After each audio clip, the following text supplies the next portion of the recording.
Hey Jesus Gang, we are back with another devotional.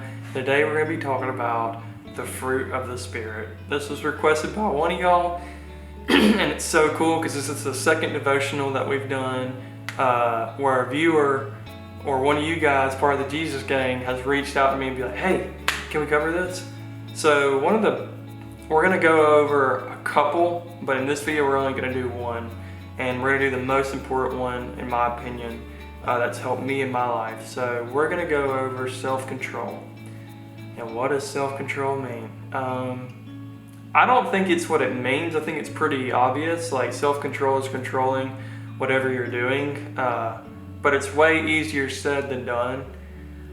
God has worked a lot in my life. And I'll say this, like, during these moments, the self-control came into a huge play. Like, with obedience, right? You have to tell yourself, like, no, I'm going to wake up and I'm going to go to church. No, I'm going to wake up and I'm going to read my Bible.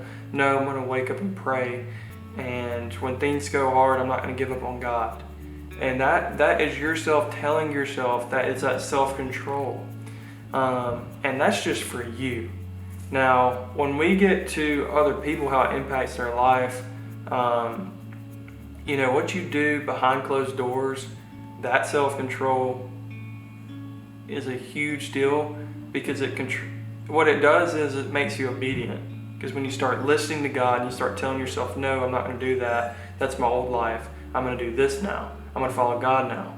When you start doing that, you realize real quick your life starts changing. The way you think, your mindset, like either I win or I win, right? I don't win because Preacher Pete wins. I win because my God has my back. So whenever you basically are struggling with, whatever addiction, I struggled with lust for 7 years,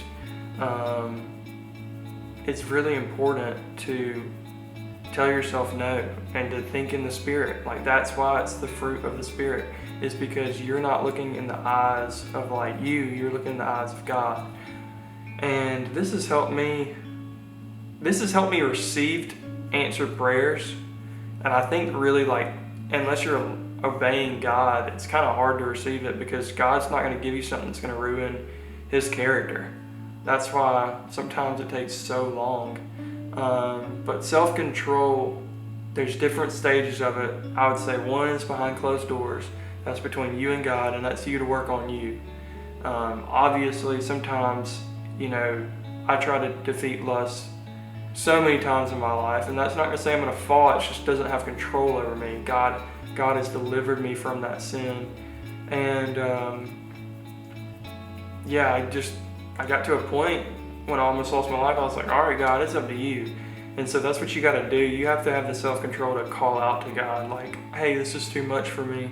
Cast all your burdens, all heavy laden. That's what that Bible verse means. Now we're making this kind of quick, but the second step is, when you start working on yourself in public, right? And this can be talking about people bad. This can be looking at someone wrong. This can be doing all these things, like this inner judgment that we have sometimes. And God's going to weed it all out.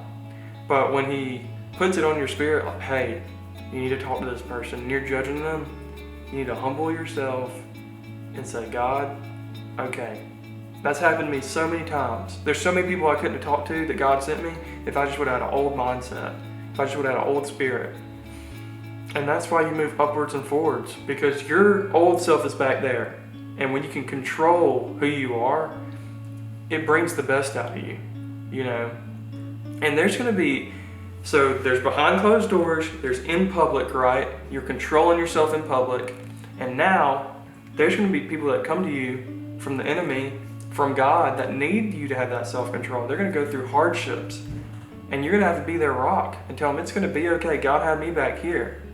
You're not going to have to sit there and be like, well, you should toughen up and all. No, I've been through it too. God is, and sometimes you might not want to sit with them, but I tell you, and then there's other people that will tempt you. You'll notice it. Like, why are you smiling? Why can't I smile? I'm alive. I should be able to smile all the time I want.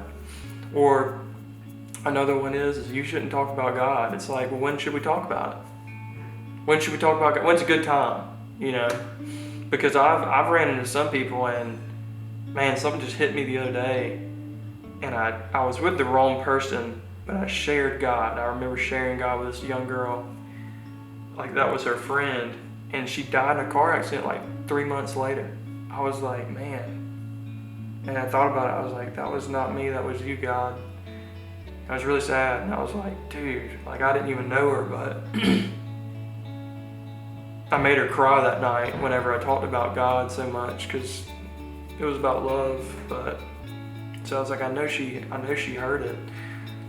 But self-control is such an important part. It's not only to grow closer with God, but it's to keep you out of trouble. And let me tell you something. I'm a hard-headed person. I don't mean to be. It takes me a little longer to learn sometimes. And I'm slowly figuring out the older I get to trust God in everything. Because when you are aligned with God, He puts all the right things, all the right people in your path.